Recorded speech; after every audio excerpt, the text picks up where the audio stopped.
Godfrey saying Akata means something derogatory, but Africans are saying it means something innocent. Why don't we stop calling black Americans names? Why don't we stop making up weird terms for black Americans? Stop being haters. Africans and Caribbeans who say black Americans don't know where they're from, black Americans don't have any culture, y'all are crazy. We are the culture. Greetings and welcome to Auntie Yami channel. How are you? How are you doing? In today's video, we are going to talk about the beef between Black Americans and Nigerians. Imagine meeting someone who looks like you, shares your ancestry, but the first name they call you is an insult. That word Akata, and for many Black Americans, it doesn't feel like a joke. It feels like rejection. When Black Americans and Nigerians meet, there's excitement at first. Same roots, same skin, same history, or so it seems, but beneath the surface, there is tension, and one word has become a symbol of that divide: Akata. Don't forget to subscribe, like, comment, and share. Did you know that Nigerians call Black Americans Akata? Let's listen to the reaction from Black Americans. Why are they upset? What are they thinking about? What do they think about Nigerians? Do they believe that being called Akata is racism? Or else it's like a big insult? Listen and listen carefully as you subscribe, like, comment, and Tribes in Nigeria have derogatory terms for each other. They have negative perceptions about each other. They hate each other. Nigerians are naturally elitist and classist. You feel what I'm saying? No. What does that mean? Classist. I mean, it doesn't matter, but just keep that in mind, okay? Yeah. You funny because you said it don't matter, but you said keep it in mind. I'm saying, like, I don't have to deep dive into it, but you kind of have a grasp of what I'm getting at, okay? A lot of times what happened is, and I'm gonna explain to y'all the root of all of this, okay? A lot of our parents, right, older generation Africans, right, when they first came to America, they didn't come to America to the Beverly Hills or the rich part of the neighborhoods. They got placed in the impoverished areas, okay, around other poor Black Americans, right, around where, you know, crime rate was high and, you know, just the degenerate part of, you know, society. And that was purposely done. Right? So I'm asking. That was purposely done? I don't know. Okay. But it's like I'm saying most Nigerians didn't come here rich. Oh, okay, that was your They point. had to work their way up, okay? So they grew up, you know, they came here and lived in like the poor areas, the hood, the projects, right? Yeah. So our parents, a lot of the older generation Africans, the only perception of Black Americans that they saw was what was going on in those projects, the degenerate part. Yeah. You feel what I'm saying? Yeah. So a lot of times Nigerians bring that same classist, elitist attitude that they had in Nigeria to America. Yeah. And they treat Black Americans, I'm talking about older generation Nigerians, they treated Black Americans with that same attitude. Yeah. You feel what I'm saying? Yeah, so it's already separate. It's already separate. Yeah. So as a Black American back in the day, and even probably sometimes even to this day, right? You looking at a fellow African like, oh, you know, my brother, like from the motherland, like, you know what I'm saying? Like, you thinking shit is cool. You think it's sweet. It's sweet. But a lot of times what happened was they had an automatic perception of Black Americans based on what they were seeing. Okay, Yeah. so I think it starts there.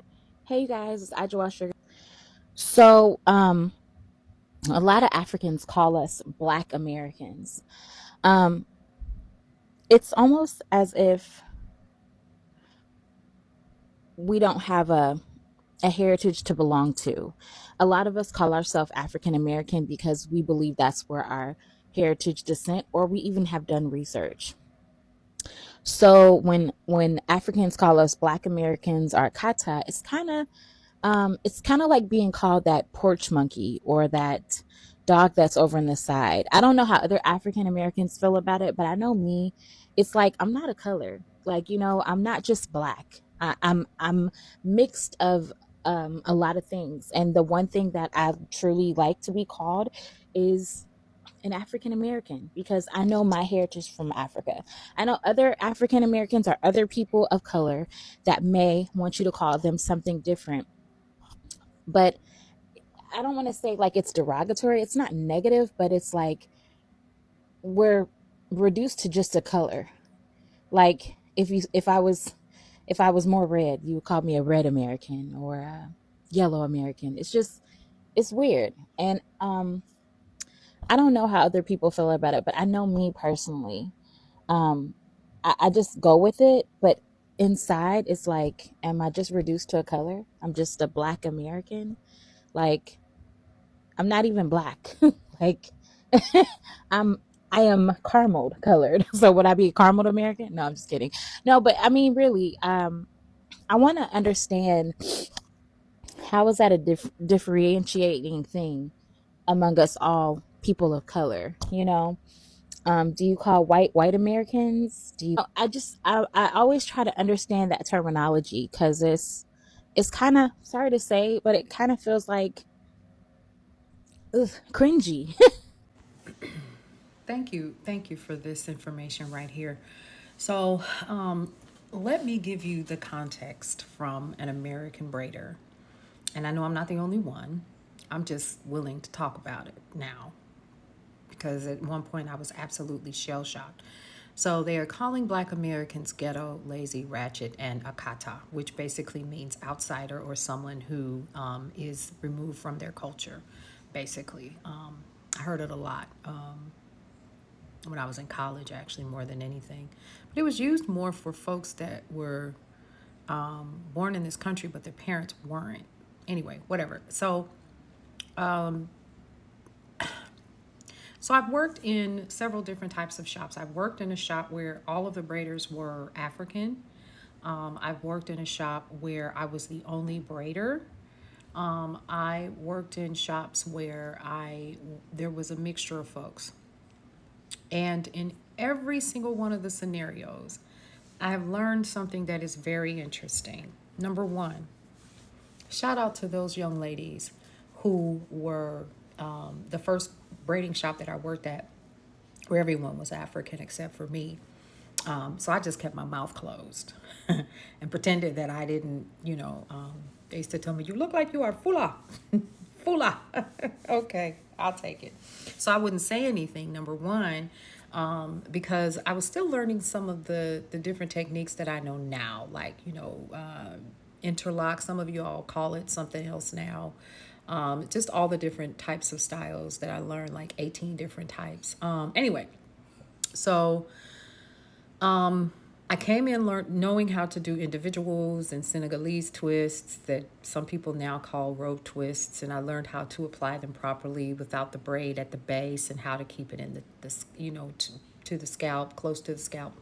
Anyway, all of that, and it was a pretty reputable shop that I was at when I started. Well, anyway, I witnessed early on people wouldn't keep their appointments.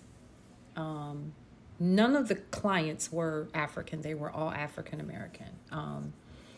They wouldn't keep their appointments. They would come in and be rude right off the rip. Like, I got stuff to do. You need to hurry up, or wanting unrealistic expectations. You got that much hair, and we know you don't have any edges, and we trying to tell you we can't grip that, or you're experiencing alopecia areata, and you want us to try to build something here that's already too heavy for the amount of hair that you do have, and you cussing us out, and you telling us what you want, and then when we do it, then you come back and you mad because everything we told you that was going to happen did happen. And then you're coming in with magazines and pictures on your phone that tell us exactly what you want. Well, in my day it was magazines. They would come in with the magazine and they would say this is what they wanted. We would tell them, what it would actually cost, and then they would argue you up and down about how much it's going to cost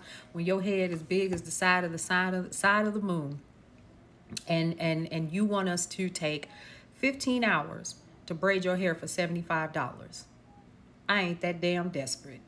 And this was a common running theme of people coming in and being rude and being nasty to these women. And let me be clear, the women that I did meet, they didn't come to America to braid. They came to school to go to medical school. They came to school to do nursing and to have a profession. And they braided on the side so that they could have enough money to go to school, or so that they could have flexibility in their schedule. And when they were done, they would wash their hands of braiding. I learned a lot from sitting under these sisters from Africa, and some brothers as well. Some of their techniques and the rolling and the twisting and so forth, of Senegalese twisting, how to do it properly and so forth. It was an amazing, amazing, amazing experience. No, I am not in any way saying that it is okay to call people out. But if this is what they are experiencing on a regular basis, I experienced it as a braider. And it was not fun, being called out your name and being told I'm not paying that. So we had to get to the point where we had to ask you for 50% up front. So number one, if you didn't show up, it was non-refundable. And number two, we had to raise our prices because and here was the other thing. We would actually do a consultation, because some people would come in, hair broke off, edges, don't have no, just all kind of damage and stuff. And then, if something were to happen to your head, then you're looking at us all sideways. So there were different things that we had to learn how to do to protect ourselves, including having you to, tell us what you were going to do and sign. If you wanted the work done, you had to sign a little piece of paper, and, then you were on your own, so that the salon could protect themselves. Then when I went on and decided to get my own chair, I was braiding at my sister's shop, and the amount of people that saw that I was just this American woman that could braid hair, and I'm good, let's be clear, was I can remember $150. I ain't paying no $150 for that. I got this, what I got right here. So that was one of the biggest reasons why I left, outside of my hands and so forth were really starting to bother me, because after a while you get in a habit, and my pinky would kind of hang out, and I would go in town. I would go in, just doing the da da da da da. And then when you're done, they're walking out with a full, beautiful head of hair, and I got $100 for 18 hours worth of work. No, I did that maybe once or twice because I needed a bill to be paid, and it was always cash on hand. And so I said, that's the last time that I'm going to do that. And I will be honest with you, I have never braided a head and never felt like my work was garbage, even when I was braiding as a teenager. I immediately found myself braiding under the tutelage of some greats, and taking additional courses so that I could learn how to do it better.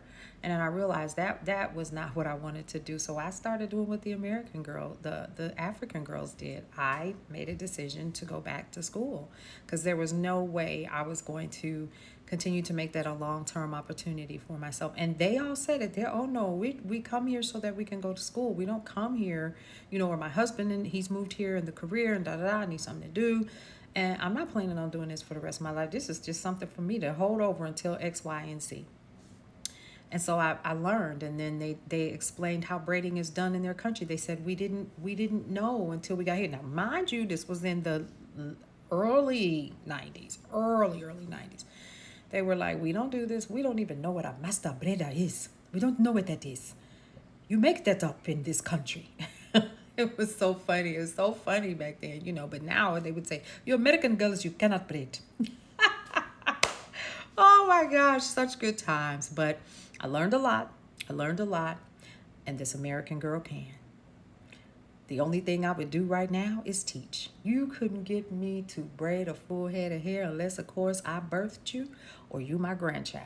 I would, no. Or if I was in dire straits and I just had to braid a head full of hair, I could do it. But to just be doing it to make something, no. Because I need my peace of mind. And the level of abuse that I saw from my American sisters, I could do without that. I could do without it. So we have to kind of look at both things. I am not overlooking the fact that there are folks from Africa who think that they're better. I just think we need to look a little bit deeper and find out what's really going on and hold ourselves accountable to treating people who are providing a service to us much better than we do. That's just it. That's why I walked away. I was like, oh, hell no. You're not taking me down through there. How does it feel when someone is calling you names? How do you feel? I mean you. When you already have dark history about yourself. It feels heavy, like someone pursuing a wound. Someone pressing an old wound that has never healed. It doesn't land as a small insult. It opens old scars. It reminds you of moments where you were already made to feel less than, erased, unwanted, or misunderstood. So the name isn't a word. It becomes a confirmation of pain you've been fighting throughout your life. It can feel humiliating because it strips away how to rise above the past. Anger inducing because you've worked hard to rise above that past. It makes you feel lonely because it reinforces the feeling of not belonging anywhere. Exhausting because you are tired of explaining your humanity. For people with generation trauma, slavery, colonialism, racism, displacement, a name calling hits deeper. Do you agree with that? It echoes voices from the past. What do you think? Do you agree with that? For example, someone saying, you are inferior. You don't belong here. You are broken.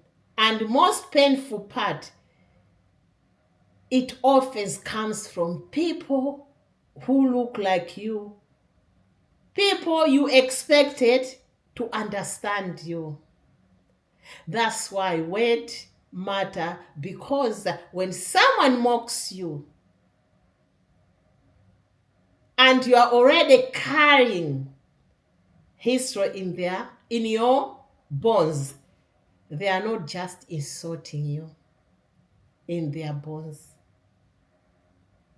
They are not just insulting the present. They are dismissing survival. This is how it feels when you are using such terms. I can understand where these Nigerians are coming from, but at the end of the day, they are words we cannot use. Even if that word means nothing, but for someone who has gone through trauma, or someone who is willing to identify themselves, to know much about the history. It's not easy for them just to forget or forgive. This is reality. Don't forget to subscribe, like, comment, and share as we continue to listen to two more videos of the reaction from Nigerians who are explaining themselves. What's their reaction? Let's listen together and make judgment after that. Of America, right? But what is the culture? Bro, let me educate you. Every culture starts from a language, a tribe. Every tribe have a language. What is it? Apart from English, what other language do Americans speak? The black Americans. The Mexicans in America speak Spanish. They have something they speak outside English. The Asians the Chinese, everybody speak their language outside English. What do you speak? What is the trace of your culture you're talking about? What is American culture? I want to know, what is the black American culture? I keep hearing this culture. Bro, the black Americans are the culture, maybe baby mama culture, baby single women having 3 kids. That's probably their culture. Or the numbers of the highest incarcerated black young men in America. That's their culture. I don't know. Is it the pim pim culture? The gang banging culture? Is that the culture? Bro, the black American culture is about wearing, let's say, wearing the Nikes, wearing they want to be on the trend game. These are the culture. But I don't know why the black Americans feel like they should be the center of black people around the world, or they should be the face of black people around the world. Why? Bro, you can have your face. See, you don't even have to declare yourself that you are not African, you are not African American. Bro, nobody give a flying damn about what you think about yourself. That's your own opinion and your own mentality, your own narrative of everything, how you are. That nobody cares. But bringing all your fights about Africa, bro, I don't get it. You talk about culture every time. What is the culture? I want to know. Genuinely, I'm asking. The hip hop. You want to say the hip hop? The music is your culture. I don't get it. Eminem is not black, but he do more hip hop probably than the black Americans. I don't get the culture you're talking about. Maybe because you guys dominate the basketball, the sports game in America, you guys dominate. Is that the culture? Sport is not culture, bro. Let me educate you. You don't have any language you speak outside English. You don't have a tribe. Culture has traces. You don't have any culture, but you always say culture. Bro, you don't have culture. Your culture is about dressing, looking nice, and wearing Nikes. They will tell you that they have the Nike. Bro, Nike is owned by a white man. I want to educate you on that too. The Nike is owned by a white man. They will tell you, hey, all you from West Africa, all you from East Africa, listen up. It's high time you stop calling African Americans Akata. Yes, it's no longer funny that you all have been doing that. It's no longer funny. I never did my research since I moved to the United States. But I just did my research. I went to ChatGPT. ChatGPT gave me a vivid answer. Now, I want you to listen. We've been hurting these people. But in fact, let me focus more on Nigerians. Nigerians, it all started from you people, especially the Yorubas. Yes. I don't know how you guys will start calling a fellow human being white cat. Akata simply means white cat. A cat that doesn't like to stay at home. Like, seriously, you move from Africa to come and be using a derogatory word on your people. These are your long-time cousins. Like, seriously, I need you guys to stop calling African American people Akata. It is derogatory. It is disrespectful. It is disrespectful. It is degrading. I really want you guys to understand this and start having peace. What are my findings? Because I have also to do some research. In Nigeria, especially among Yoruba speakers, Akata is often used to describe black people from the diaspora, mainly black Americans. So as you can see, this word is used to describe Black Americans. Not all blacks who are in diaspora, but this word targets Black Americans. Oh my God. Some Nigerians say it simply means someone who grew up abroad. But many Black Americans hear something very different. To them, Akata doesn't sound neutral. It sounds like being called lost, uncivilized, or not truly African. And words matters, exactly, especially when history is involved. Why are Black Americans upset? Because Americans' identity has already been stolen once. Slavery erased languages, tribes, names, and nations. So when someone from Africa calls them Akata, it can feel like this message: you don't belong here, and you don't belong there either. Meaning that they don't belong in Africa, and they don't even belong in America. This hurts deeply. Some Black Americans say, we didn't choose to be separated from Africa. Why are we being mocked for surviving? Why are we being mocked for surviving? On the Nigeria perspectives, on the other side, many Nigerians argue that the word isn't meant to be hateful. Some say it's cultural slang. Others say Black Americans look down on Africans, mock accent, or stereotype Nigeria, and Akata became a defensive label. So now both sides feel disrespected. Both sides feel judged. And instead of conversation, there is name calling. This isn't really about Akata. It's about unresolved trauma, pride, and misunderstanding. Black Americans carry the trauma of slavery and racism in the West. Nigerians carry the trauma of colonialism and global stereotypes. Instead of seeing each other as family separated by force, they often see each other as rivals. This is very interesting. What do you think? Do you believe that we have to use terms to describe others? Or else, if we want to defend ourselves, do we need to choose a certain term to describe others? As you can see, this article I read is explanatory. It explains well about both sides. Why is it that that word is used? Then, why are they using that word? That's why Black Americans, they feel offended. They feel like, oh my God, where do we belong? Why is it that these so-called our brothers, they are using those terms and call us names and even say that we don't have identity or we are lacking culture? How does it feel when someone reminds you about the past?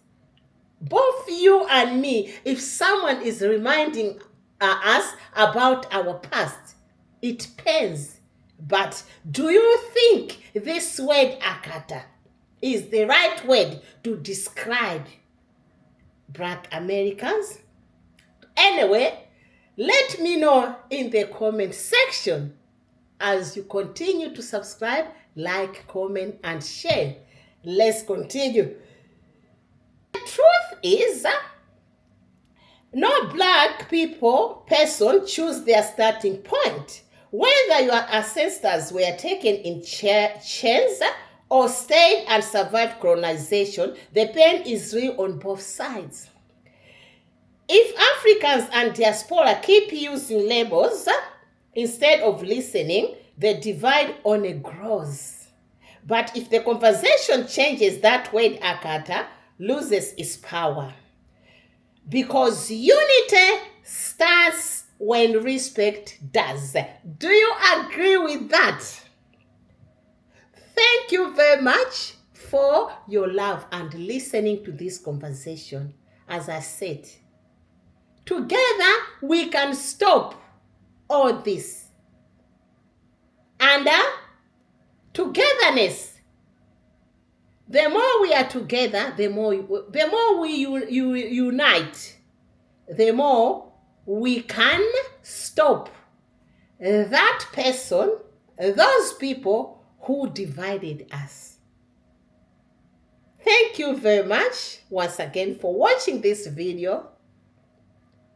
Let me know what you think in the comment section. Do you agree with this?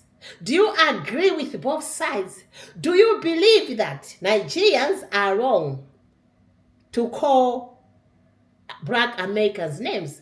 And also, do you believe that Black Americans are right to feel bad about this term? Watch this video from the beginning until the end. Thank you very much to all my subscribers, both returning and new subscribers, for your love and support.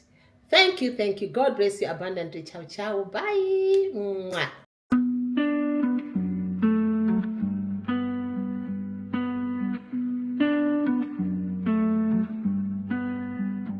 We gon' do it too for the culture, we gon' build villas. Do it in the name of content. We gon' sell our culture, we gon' call ourselves boss in a new continent. I'm a Ghana time soon. I'm a Kenya time soon. FBI, they watch me like Big Brother.